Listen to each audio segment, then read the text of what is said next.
On the front end here, I want to say a huge thanks to everybody who makes this podcast happen. It literally exists because some of you support it at patreon.com/the TMBH podcast. That's awesome of you. You don't have to do it, but I'm so dang grateful. I love doing this, and it happens because of you. All right, high five into the episode.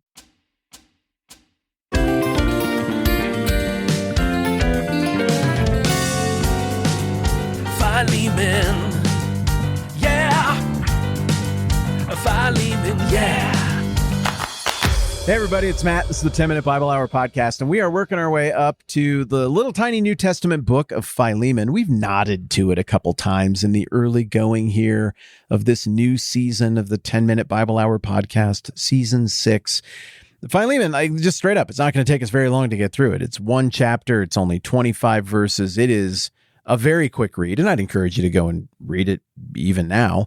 But we're doing a pretty legit history buildup this season to try to put ourselves in a position where we really, as best as possible, can put ourselves in the shoes of the people to whom this letter was written.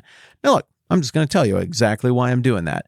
One, because I always love historical context. It makes everything better when you're reading ancient documents, and it really makes the Bible better because unlike other ancient documents, the Bible holds itself out as still having some kind of claim on your life.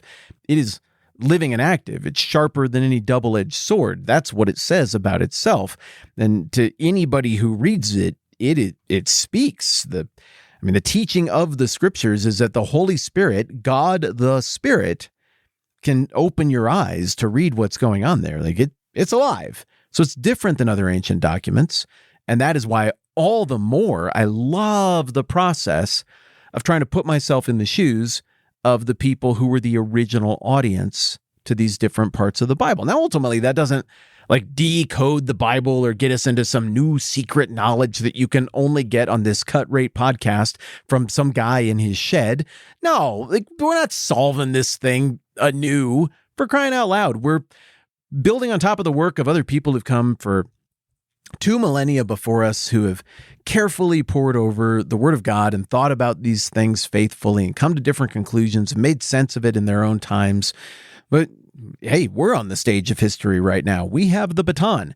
Then so we're trying to make sense of it as the generation that is here right now and living and thinking about it.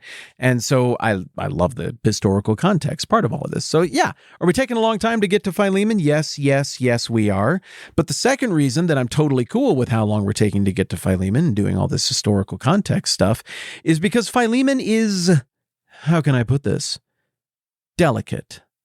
It deals with a touchy topic, as you know. I've mentioned it several times.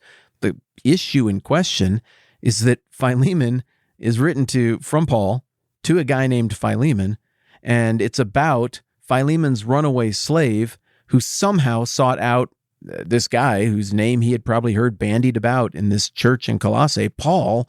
He went and found Paul, found him in prison, and maybe went to him for guidance. Maybe he knew Paul would be somebody who would have cachet with his master, Philemon, and could maybe broker or negotiate his freedom or a better set of circumstances, or I don't know. We'll speculate about that later.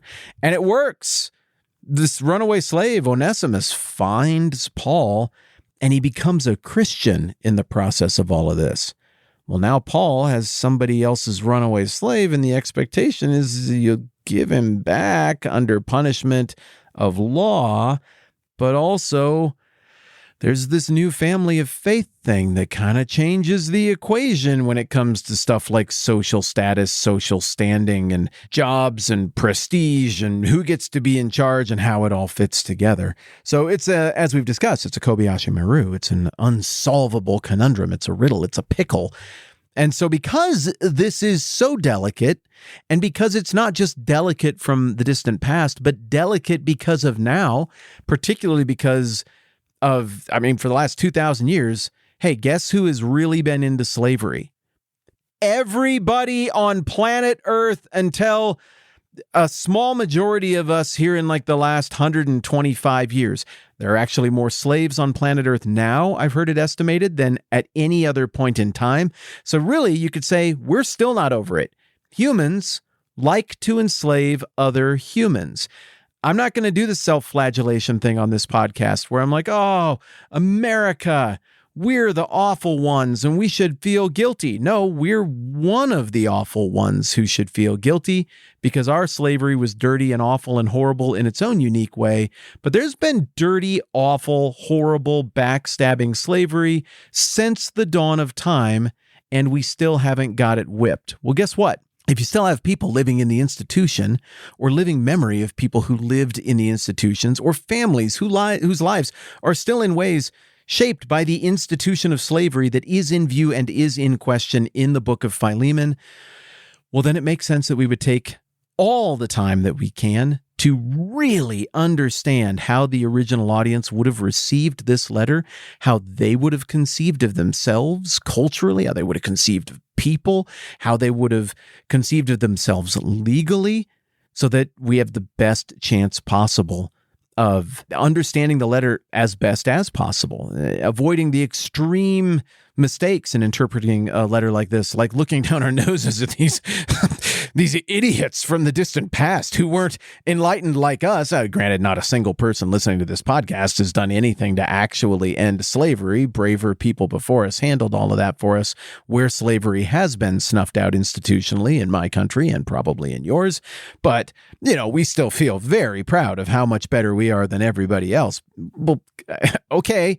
Good. I'm glad we know to be against slavery. That seems like pretty low-hanging fruit, but we're going to be tempted to read Philemon and read the whole thing from this triumphalist perspective, like I see in many of the commentaries I've read about how bad Paul was and these people were and Philemon was and everybody back then. Tisk, tisk, tisk. And in doing so, I think we're going to miss the point of the letter that is bigger than slavery. Well, the other extreme reaction we can have the other way is to be like, slavery wasn't even bad back then. It was just like a job or whatever. And why is anybody worried about it? Nobody listening to this podcast is a slave. We're going to minimize the heck out of that and the implications of that. And we're going to take it all out to the metaphorical, allegorical level of interpretation and take some nice take-home lessons for us that won't require any grappling with one of the deepest, darkest elements of human history, which is our desire to assert massive control, power, force, and violence over other people, and how much we as a species seem to hate to give up on that once we have our hooks in somebody else. So yeah, hey, it's a pretty long run-up. Let me get you up to speed if this happens to be your first time here. If this feels like a little bit of a soft reset, well, we do those from time to time. One, we talked about the whole history of the ancient Near East and modern-day Turkey. Turkey is where Colossae, the town in question, is. It's in west central Turkey. So if you can kind of picture it as like getting toward Greece. Like if you can picture the Mediterranean, you got Cyprus, the Poinky Island that's in the middle of the Mediterranean over closer to like Jerusalem and stuff. And then you got Crete. That's the real long, skinny, horizontal island that's closer to like, Athens and Greece and stuff. Colossae splits the difference between the two. It's like halfway. It's the middle point of the triangle between the two, inland into Turkey. So we've done this whole run-up on the history of the ancient Near East, talking about all the different people who've come and gone through there. Then we talked a little bit about the culture that is dominant at the time of the New Testament, that is Roman culture, the Roman Empire. We talked a little bit about how Rome took shape. They're the ones who were writing the laws at this time, those including laws about slavery. It seems like it'd be good to know what they think and what they're doing. But then here over the last week or so, the whole thing took a turn that I think confused and surprised some of us, but we're getting real close to the payoff on that, is that then we went back in time again and we explored the history of the Greeks specifically. We talked about the golden age of Greece, that being like the 400s BC. We talked about the Greek conflicts with the Persians. Most of that also happened in the 400s BC. But then sort of a new model Greek young man comes along in the 300s BC, and we talked a lot about him. That's Alexander the Great, who fashions himself in a Greekish style, even though he's technically, ethnically from a cousin people group, the Macedonians. And he goes and fights and defeats the Greeks. Now, he doesn't rule for very long, but He's right there in the neighborhood of Colossae. He never walks through town, but he loops around it on all sides. And just a few years later, Alexander the Great dies, and his generals begin the process of fighting for position to control Alexander's empire. And at different times, it looks like the Ptolemies had control of Colossae or right next to it. It looks like maybe the Antigonids had some influence in the area, but the Seleucids, for the most part, the same people who for a long time had control of Jerusalem, they are the primary dominant post-Alexander the Great cultural force in Colossae leading up to the time of Rome. So we've kind of been killing two birds with one stone for the last week or so, as we've been learning about the fate of the Seleucid Empire, while also tracking the story of the Jewish people. I mean, the New Testament is very Jewish. Jesus is Jewish. Paul is Jewish. So really, we're looking at the convergence of three different cultures so far here in this one little spot on the map that we're interested in this season, that being Roman culture, Greek culture, and Jewish/Christian culture. But that's only 3 flags over Colossae, and it turns out there's actually a lot more flags over Colossae that we need to talk about in order to understand who these people are, how they thought about themselves, how they think about other people and slavery and things like that. And that's what we're going to be doing over the next couple of days. So, in the same way that you got 6 flags over Texas, and it really just doesn't work to say, well, this is how Texas is, and just describe it as one thing. Well, it's been many things, depending on when you're asking about. So, Colossae, and this part of the world that the little New Testament book of Philemon was written to, also has had 6 flags, maybe more, flying over it. We've taken a pretty deep dive into 3 of them. We'll take a much quicker pass over the next couple days at a few more of those 6 flags that have flown over Colossae. All right, more tomorrow. I'm Matt. This is the 10-Minute Bible Hour podcast. Let's do this again soon.